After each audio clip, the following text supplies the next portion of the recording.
کس پہ ذمہ داری ڈالی جائے؟ نہیں رؤوف، اس میں بنیادی بات تو یہ ہے کہ ویسٹ کو تو بلیم کرنا بنیادی طور پہ ایک شکست خوردار مسخ شدہ ذہنیت کا کام ہے. میں کمزور ہوں، آپ طاقتور ہیں، تو مجھے اپنی کمزوری پہ کانسنٹریٹ کرنا چاہیے سو دیٹ یو کی ناٹ ابیوز مائی ویکنس.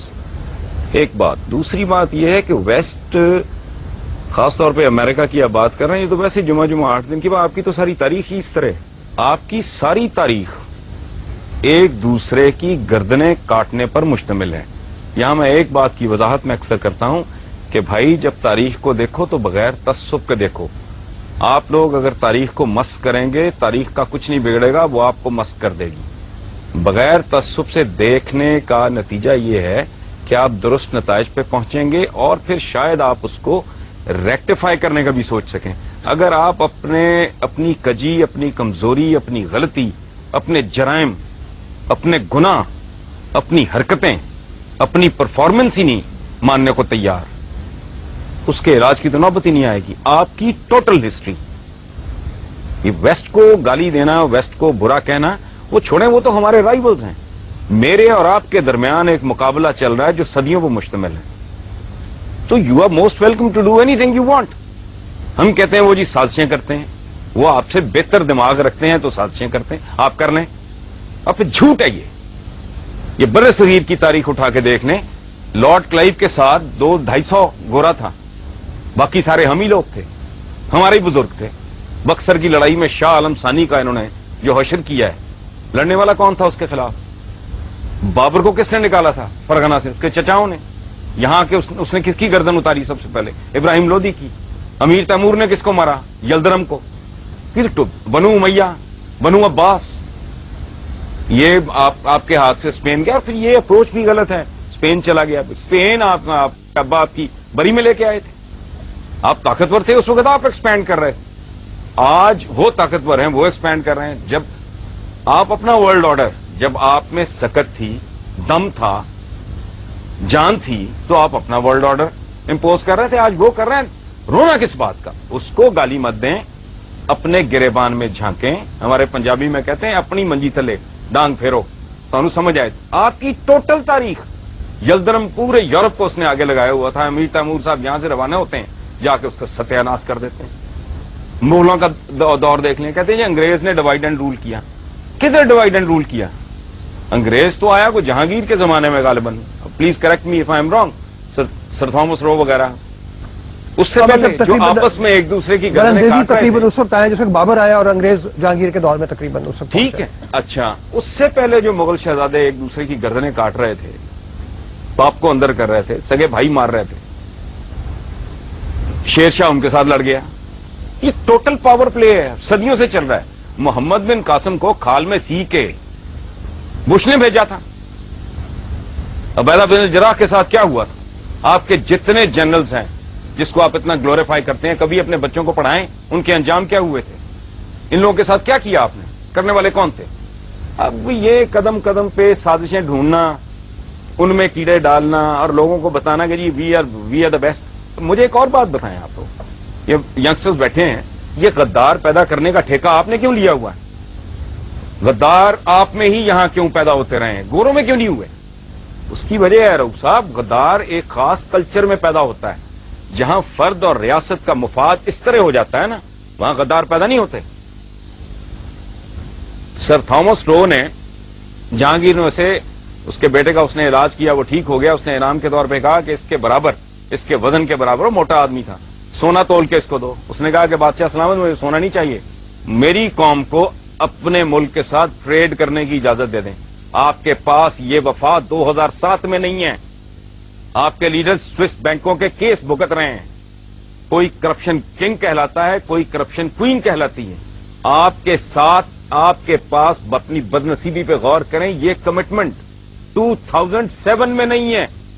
جو گورے کے پاس، چونکہ میگنا کارٹا کے بعد انہیں یہ احساس ان کے اندر جنم لینے لگا تھا کہ میرا اور میرے ملک کا، میری اسٹیٹ کا مفاد तो ये इस तरह की बात है। अच्छा, मैं एक छोटा सा सवाल यहाँ पे और पूछूं, चूंकि बुनियादी तौर पे जिस तरफ हमें चलना है, हम आज की बात करें, माजी के सबक जो है उससे हमें सीखना चाहिए, लेकिन क्या कोई ऐसी सूरत हाल हो सकती है, इस वक्त 3 मकतबे फिक्र के लोग हमारे पास मौजूद हैं, कोई एक चीज के ऊपर हम इत्तफाक कर लें, क्या ऐसी कोई सूरत हाल नजर आती है कि बाहर को हम जो, क्योंकि देखिए ना पूरी दुनिया हमारी तरफ देख रही है, सारी दुनिया में इस वक्त मलून और मतून जो है वो मुसलमान है, हरकतों की वजह से नहीं, लेकिन कोई फ्यूचर में कुछ सूरत नजर आती है कि शायद हम तालीम हासिल करें, हम इंसान की रऊफ साहब, जहां आज इंसान खड़ा है इसमें आपकी कंट्रीब्यूशन क्या है?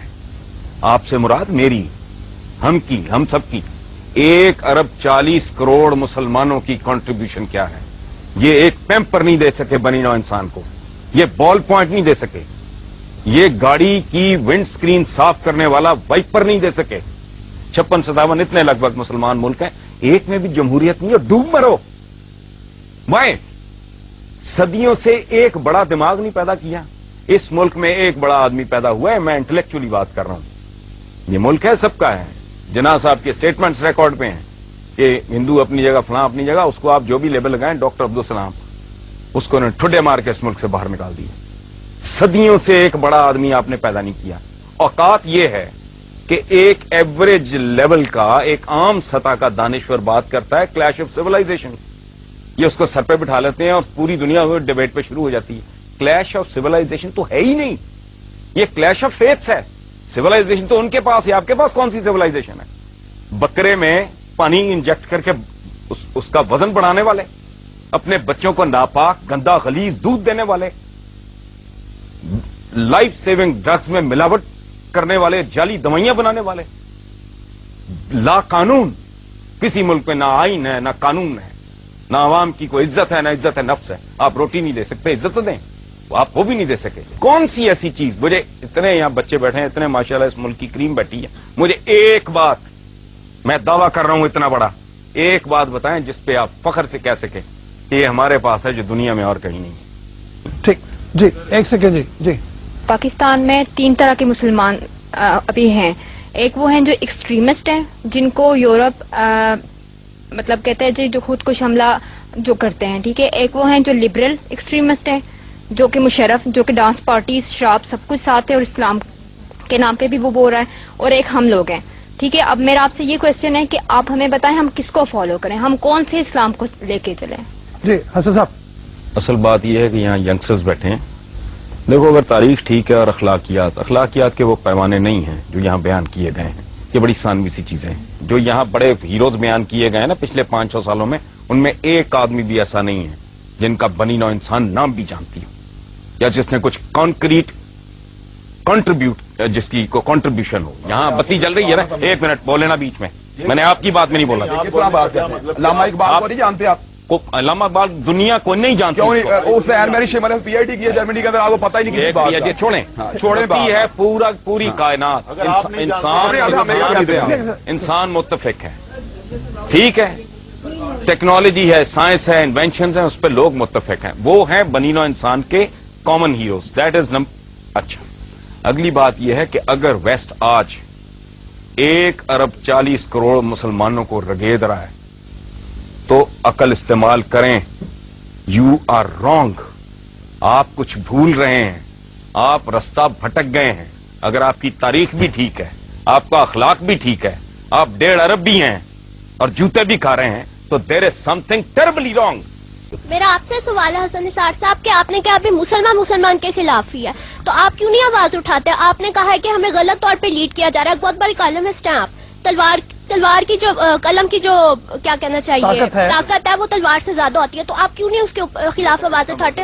और मीडिया क्यों नहीं उठा रहा आवाज? आज का मीडिया तो बहुत स्ट्रांग है। ये मेरा ख्याल है यहाँ से आपको किसी ने बताया है कि मैं कॉलम निगार हूँ, और बड़ा कॉलम निगार तो पता नहीं क्या हूँ या नहीं, मैं तो लिखता ही ये कुछ हूँ। इसका मतलब है आप पढ़ते नहीं हो। मैं तो पिछले 12-14 साल से इसको इबादत समझ के लिख रहा हूँ कि मुसलमानों को पास ग्लोरी, पिदरम सुल्तान बूद, खाता खत्म करके कुछ भी ना करो। ये जो है ना अपने आप को वी आर द बेस्ट, इसने मरवा दिया है अपनी कमजोरियों पे। जो ताकत है वो तो है ही, अगर आप में कोई अच्छाई है, हम में कोई अच्छाई है, उस पर तवज्जो देने की जरूरत नहीं, वो तो है। असल बात यह है कि अपनी हम कमजोरियां ढूंढें, उनको आइडेंटिफाई करें, फिर अगले मरहले में सोचें कि इनको रेक्टिफाई कैसे करना है, تاکہ اتنی بڑی تعداد میں ہونے کے باوجود ہمیں اس ذلت اور رسوائی کا سامنا نہ ہو جو دنیا میں آج ہمارا مقدر